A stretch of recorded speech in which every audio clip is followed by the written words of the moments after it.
Hi, welcome back to the channel.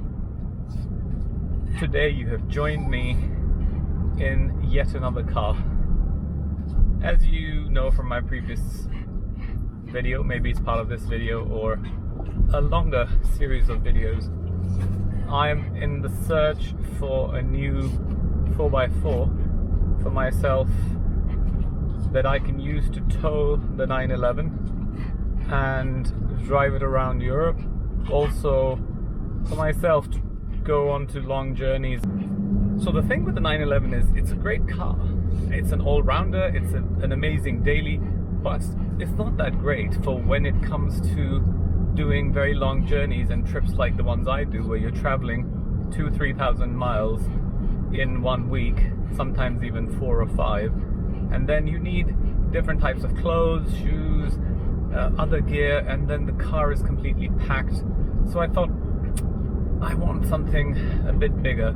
Started off, as you know, looking at the Defender, the Volvo, and now I'm in this Range Rover Sport, and I will continue to test drive a few cars, see which one is the right size, right power, and it serves the purpose of that long journey, travel, road trip car, but also has enough power to drag a trailer with my 911 on it, and also be powerful enough so I can drive it around as my daily. It has to be economical, because if I'm using it every day, I don't want to be burning unnecessary fuel stuck in traffic in London. So I want something that is a good, well-balanced car. I don't like the very modern looking cars, so the Defender really caught my attention because it's very boxy and old looking. Before that I was looking at the Discovery 4, and now I'm in this one. So the search will continue and I will keep trying various things, but what do I think of this one? So it's a Range Rover Sport HSC, and it has all the modern gadgets that you want. The two things I really want in my future SUV: one is I want a sunroof, 2, I want Apple CarPlay, 3, the most important thing, it needs to have enough power to pull a 3-ton trailer. This one is a 3-litre diesel, 300 brake horsepower, insane amounts of torque, so no problem there. And what else? Very good driving position, seats are very comfortable, it's covered in leather everywhere, it feels very luxurious and very nice inside, so it's a nice driving experience, and it has plenty of space in the back. I can even put the back seat down and sleep if I'm on a motorway and I get really tired, which sometimes I do, and I just have to recline my seat and sleep, which is very uncomfortable. So this could be a very good overlander, if you want to call it that. It's 4-wheel drive, so I can take it up into the mountains and snow and everything. This is a Range Rover, or made by Land Rover, so it has all the modern technology, yet it is a true capable off-roader. It's not a gimmicky thing.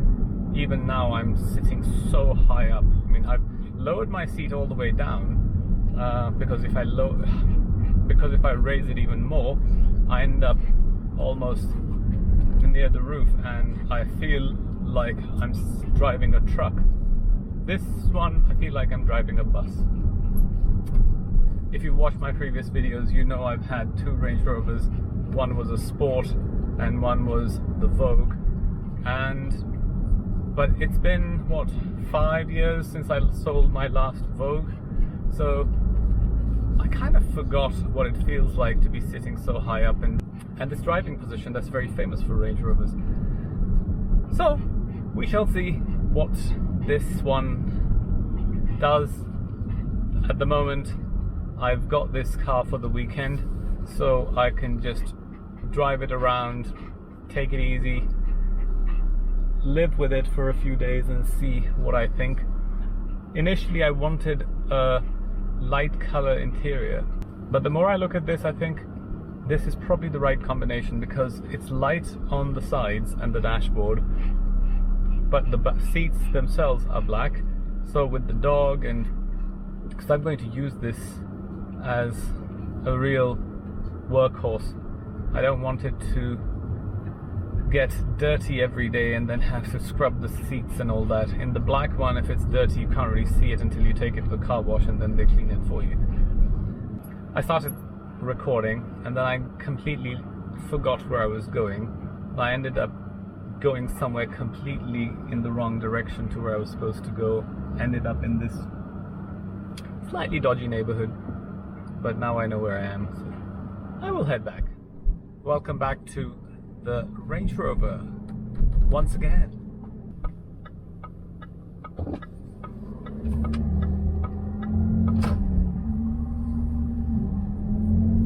So I've been driving, test driving, enjoying this car for a few days, and I have to say, even though I loved the Land Rover Defender very much, looking at it on the outside and the new shape and everything,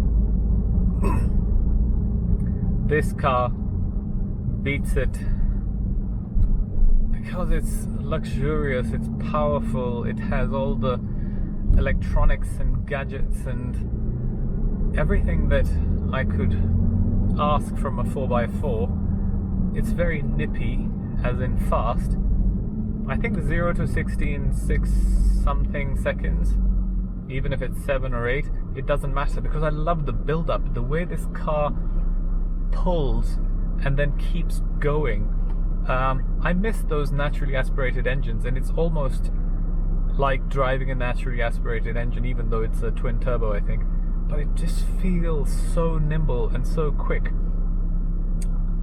I test drove the Vogue, and it has the same brake horsepower and more weight, I think.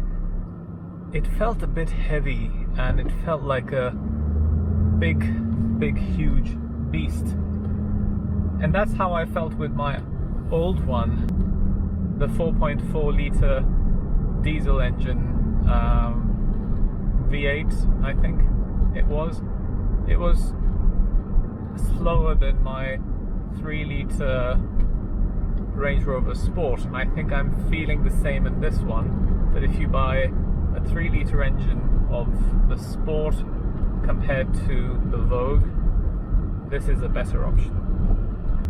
I think the only thing between the Range Rover Sport and the Vogue that I would feel is that this is slightly less comfortable than the Vogue, because the Vogue is like a big bouncy castle and very soft suspension and very comfortable. This is a little more rigid, but at the same time it's a bit more sporty, as the name indicates. So I think I like this one a bit more. Of course, those who like Range Rovers and Land Rovers in general will have their own views, because a lot of people have this thing about the Vogue from a status point of view. And if you're buying a second-hand Sport or a Vogue, there's roughly a £5,000 difference in the price. So for me, I think I need to choose the right car suitable for me, for what I need it for, rather than a status symbol, because cars are not a status symbol for me. They are just a utility. Since I've been driving this Range Rover Sport, everywhere I go in London, at least, they're everywhere. Like right now, there's one parked here on the street, there's another one parked over there. If you go out for an hour's drive, I'm sure you'll see at least 20-30 Range Rover Sports. There's so many of them, which means that they are a good enough car, otherwise people wouldn't be buying so many of them. And obviously, if I get one, then I will take out a warranty and have all relevant things that protect as much as they can. But as with anything, cars can break down. I've had so many problems with that famous brand with the prancing horse, the Ferrari. It was an absolute nightmare. I didn't really enjoy it because of all the things I had going wrong with it. I say a lot of things, but it was only one thing, and that was it wouldn't let me drive over 70 miles an hour because the steering would shake. But I made another video about that. And I've had problems with Porsches and other brands. So I think if you want something that doesn't break and is rock solid, you go for an Audi or a Volkswagen. And they're a bit boring and bland and dull. And there's so many of them everywhere. But also, inside, having the RS4, every other Audi I've sat in looks like a downgrade. So I don't know if I'm ready to go into an Audi again. This thing, on the other hand, I've had Range Rovers, so it reminds me of what I had before. The comfort level is reasonably good. So yeah, overall, I'm quite sold that Range Rover Sport is the one for me. So let's see if we can buy this one.